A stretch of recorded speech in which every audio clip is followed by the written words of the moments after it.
สวัสดีทุกคนวันนี้เราจะมาคิดไลข้อที่12สำหรับคำถามค้นคว้าวิชาเลขวิทยาลัยปีที่1เนาะท่านข้อที่12ท่านกองคำนำเงินไปฝากกับธนาคารพัฒนาลาวจำนวน 765,000 บาทในระยะเวลา3ปีธนาคารคิดรายดอกเบี้ยทบต้นทุกๆ6เดือนและอัตราดอกเบี้ย 8.2 ต่อปีถามว่าเมื่อครบกำหนดเราจะได้รับเงินทั้งหมดเท่าใดเมื่อครบกำหนดเราจะได้รับดอกเบี้ยเท่าใด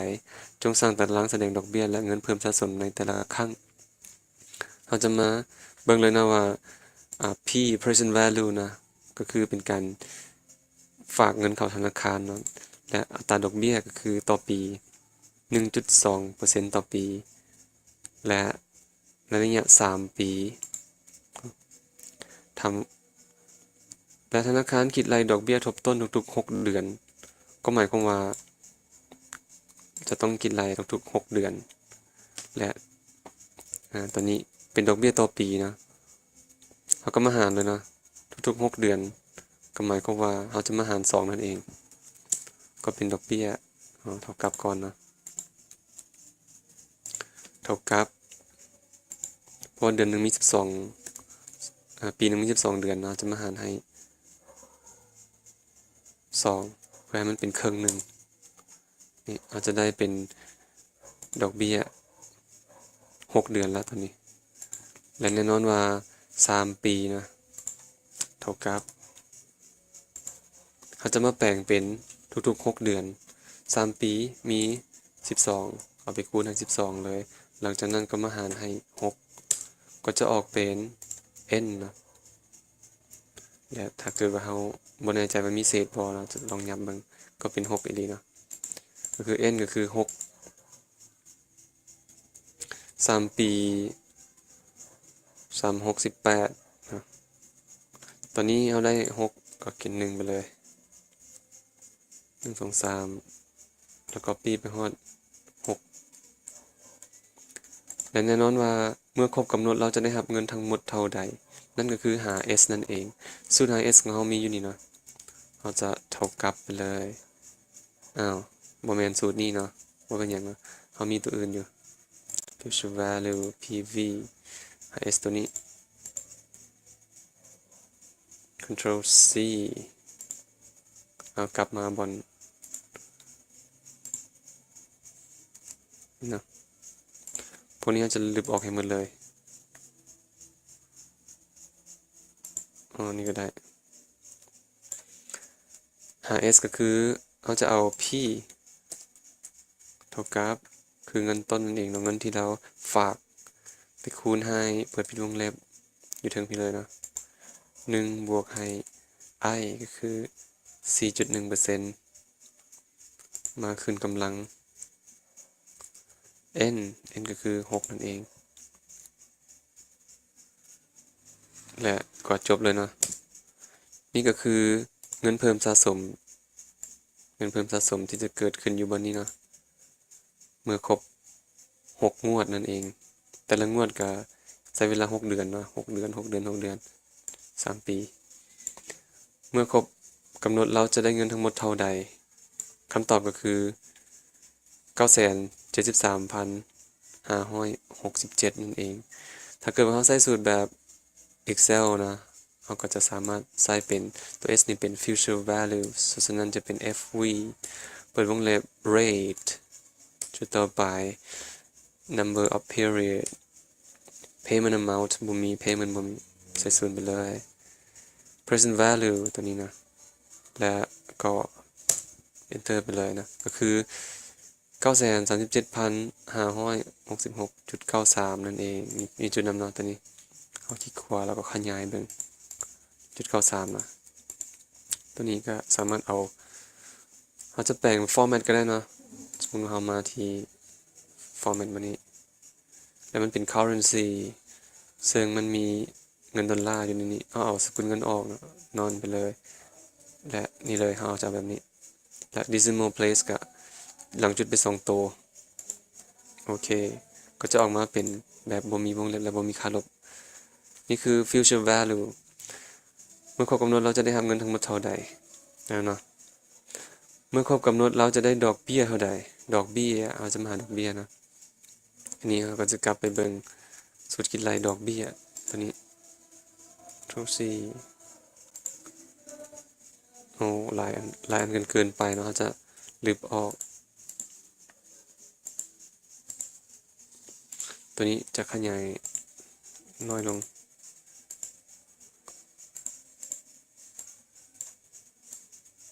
นี่คือสูตรคิดรายดอกเบี้ยและตัว i interest จะเปลี่ยนตัวนี้เป็นตัว i นะ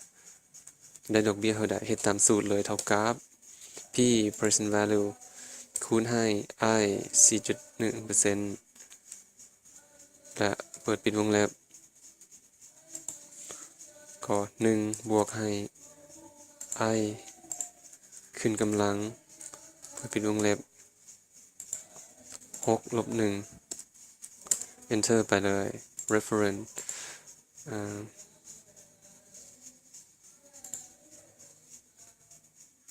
g ตัวนี้และตัว pi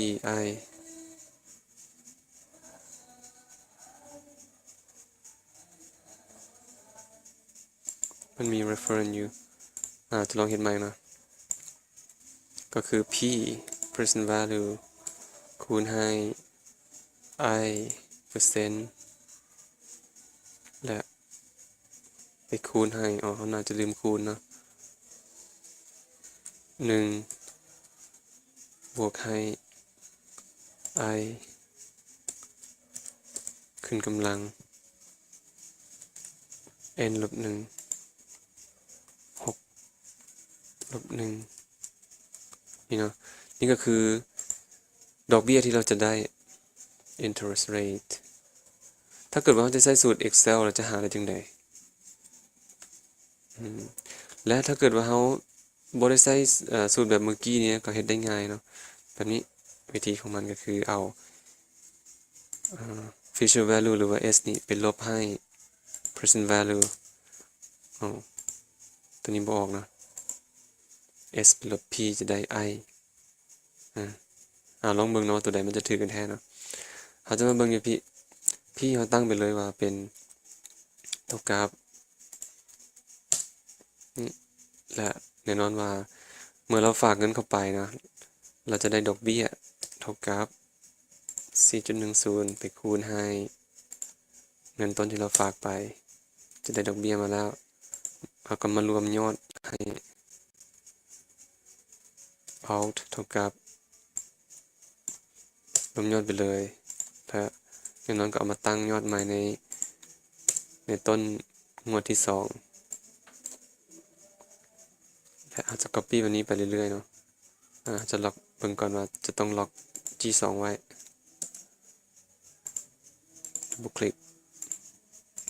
double click และ double click นี่ก็คือ 973,566.93 ตัวนี้เนาะเป็นมูลค่าสะสมมูลค่าสะสมอันนี้บ่ได้เขียนไว้และเมื่อเราได้แล้วเราจะมาหาดอกเบี้ย out เท่ากับบวกดอกเบี้ยเข้าไปเลย208,566.93 208,566.93 อยู่บนนี้เนาะและตัวนี้มันอาจจะเป็นการคิดไล่ของหรือของสูตรอื่นบ่แน่ใจเนาะบ่เป็นหยังตัวนี้ถ้าเกิดว่าเราใช้สูตรของ Excel เนาะเขาจะใส่จังไดเขาก็เฮ็ดคือกันเนาะเอา present value มาลบให้ future value เนาะเขาก็จะเริ่มจาก present value p ตัว p นี่เราได้อยู่แล้วเนาะคลิกเสร็จเลยจะมาลบให้ future value เป็นลบให้เอา future value เป็นลบให้นะ fv เปิดปิดวงเล็บไปเลย rate จุดต่อไปบางอยู่ถึงเป็น number of period จุดต่อไป payment amount 0จุดต่อไป present value ก็ตัวนี้และแน่นอนว่า every มันเป็นค่าลบอยู่แล้วเพราะฉะนั้นเราบ่จำเป็นจะต้องไปเฮ็ดค่าลบก็ได้เนาะนี่ จะได้เป็นบวกแล้วก็มาลบให้ present value อีกเทื่อหนึงเอา enter ไปนี่ก็ออกคือกันเนาะ2,856.93โอเคนี่ก็คือเฮาสร้างตัวตารางพร้อมเนาะและก็จะได้คำตอบของเมื่อครบกำหนดจำนวนเวลาทำดอกเบี้ยเท่าใดดอกเบี้ยก็คือตัวนี้และแสดงตัวตารางพร้อมดอกเบี้ยและเงินเพิ่มสะสมแต่ละครั้งเงินเพิ่มสะสมแต่ละครั้งก็คือครั้งที่1ก็คืองวดที่1ผ่านมา6เดือนผ่านมา6เดือนเงินเพิ่มสะสมก็สะสมขึ้นไปเรื่อยๆเป็นแบบนี้นะและดอกเบี้ยก็คือตัวนี้นี่เองก็เป็นข้อที่12นั่นเองเนาะ